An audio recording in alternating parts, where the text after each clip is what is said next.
Shalom, saudara-saudara sahabat rohani yang dikasihi Tuhan. Sebelum kita memasuki renungan ini, mari kita berdoa.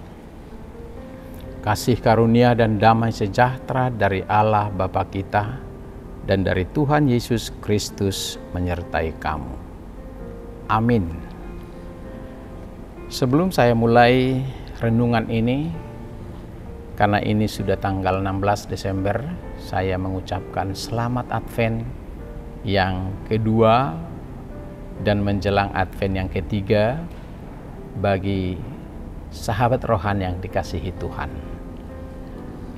Renungan kita pada saat ini diambil dari kitab Bilangan pasal 23 ayat 19.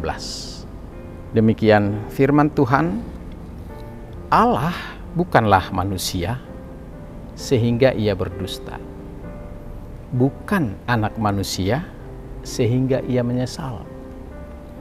Masakan ia berfirman dan tidak melakukannya, atau berbicara dan tidak menepatinya. Firman ini sangat indah yang menyatakan bahwa Allah berbeda dari manusia. Allah bukan manusia sehingga ia berdusta dan menyesal.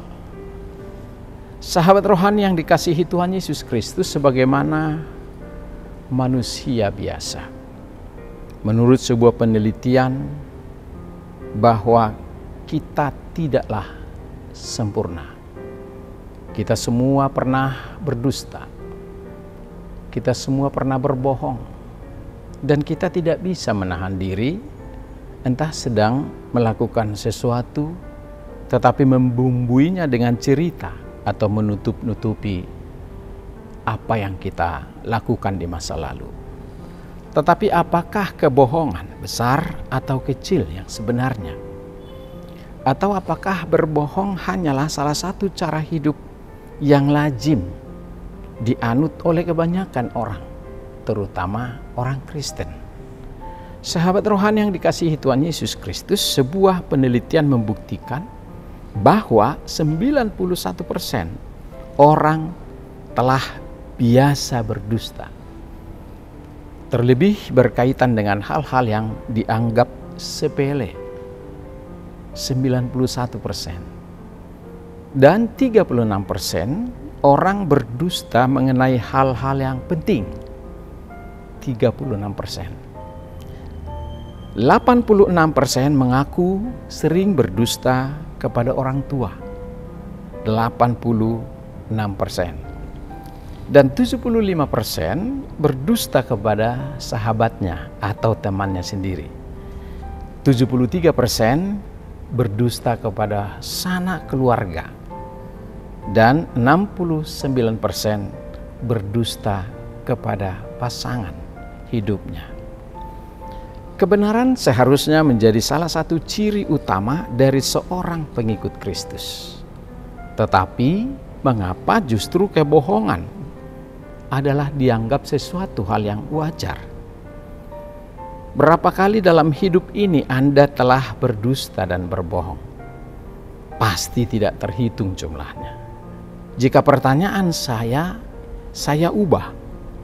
Dalam satu hari, pernahkah kita tidak berbohong? Menurut Kolose 3 ayat 9, orang-orang percaya tidak boleh berdusta karena ia telah menanggalkan manusia lama serta kelakuannya yang buruk. Dalam Yohanes 8 ayat 44 firman Tuhan berkata, ketika kita berdusta, itu berarti kita sedang mengikuti jejak setan. Sebab setan adalah pendusta dan bapa dari segala dusta. Sahabat rohani yang dikasihi Tuhan Yesus Kristus, kita pasti sudah tidak asing dengan nama Bileam dalam Alkitab. Bileam adalah seorang nabi Tuhan yang berubah menjadi juru tenung atau dukun. Kok bisa seorang nabi berubah jadi dukun? Bagaimana bisa? Berawal ketika Bileam menyimpang dari jalan Tuhan. Bagaimana kisah Bileam ini bisa terjadi?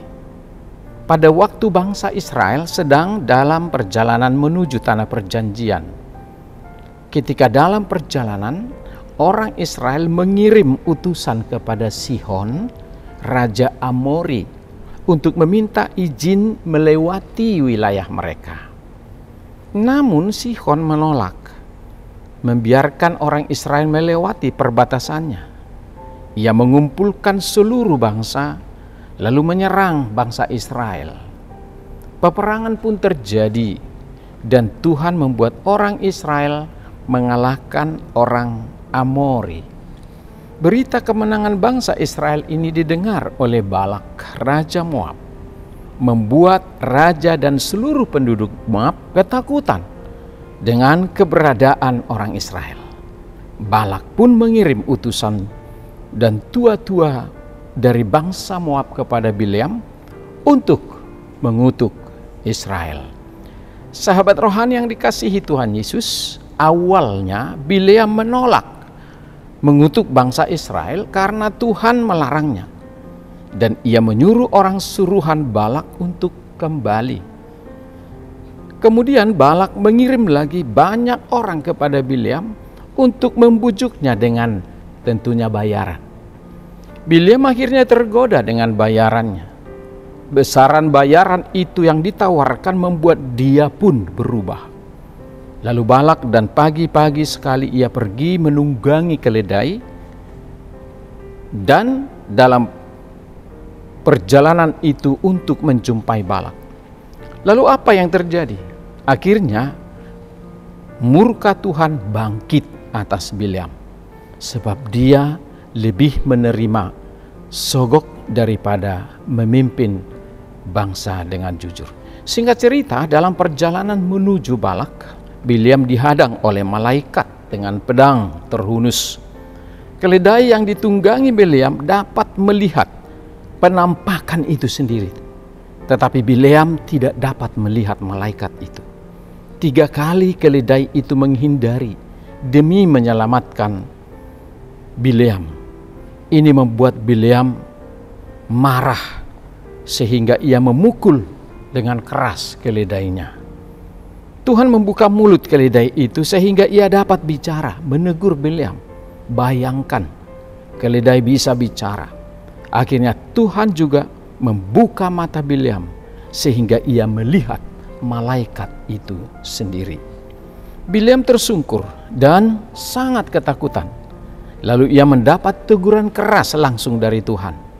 Bileam akhirnya tidak jadi mengutuk Israel, tetapi memberkati mereka seperti diperintahkan Tuhan. Bileam selanjutnya terus menyimpang dari jalan Tuhan. Di akhir hidupnya Bileam mati dengan mengenaskan. Ia dibunuh dengan pedang oleh tentara Israel. Ia berubah dari seorang nabi menjadi juru tenung atau dukun. Inilah kisah tentang Bileam yang karena menyimpang, karena melawan Tuhan, maka dia pun menerima akibatnya. Sahabat rohani yang baik hati, apa pesan renungan ini bagi kita saat ini? Balak mungkin terbiasa menyuap Allah-Allah lain, tetapi Allah kita bukanlah Allah yang biasa, yang bisa dimanipulasi dengan berbagai persembahan istimewa, dan bukan pula Allah yang bisa disogok dengan pemberian lalu menutup-nutupi dosa kita, tapi Allah adalah Allah yang benar. Ucapan Bileam di nas kita memaparkan karakter Allah, bahwa Allah bukanlah manusia. Ia tidak pernah berubah pikiran dan tidak pernah berdusta. Ia selalu menggenapi janjinya dan berbuat yang benar. Barang siapa mengatakan bahwa Allah tidak adil, Allah tidak jujur, Allah tidak adil, tidak benar. Pendusta itu adalah salah besar. Ia berkuasa atas segala sesuatu. Tidak seorang pun yang dapat mempengaruhi dia untuk mengutuk orang yang telah ia pilih untuk diberkati. Sahabat rohani yang dikasihi Tuhan, kita pun harus menyadari bahwa setiap kata-kata, setiap janji, setiap firman Tuhan yang keluar dari mulutnya, baik langsung ataupun melalui hambanya, harus kita terima, harus kita akui, harus kita taati, karena Allah tidak pernah berdusta. Ketika Dia berjanji untuk menyertai Anda, memberkati Anda, menjaga, melindungi Anda, Dia pasti akan lakukan. Ketika Allah mengatakan, percayalah kepadaku, jangan takut, pasti Dia melakukannya. Apapun janji-janji Tuhan, itu adalah sungguh-sungguh kebenaran. Sebagaimana janjinya akan kedatangan juru selamat, Dia pastikan itu terjadi. Dan inilah yang kita rayakan pada Minggu Advent dan Natal ini. Selamat mempercayai Tuhan sepenuh hati dan yakinkan dirimu bahwa Dia selalu berbuat baik kepada saudara. Tuhan bukan manusia, bukan pendusta dan bukan penipu, tapi Dia Allah yang adil dan maha kuasa.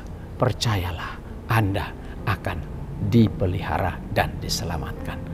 Amin. Kita berdoa. Terima kasih Tuhan atas berkat penyertaan-Mu kepada kami. Hingga kami masih Kau berikan nafas kehidupan. Kami boleh sampai pada saat ini dalam keadaan sehat dan dalam keadaan baik karena berkat penyertaan Tuhan sepanjang hidup kami.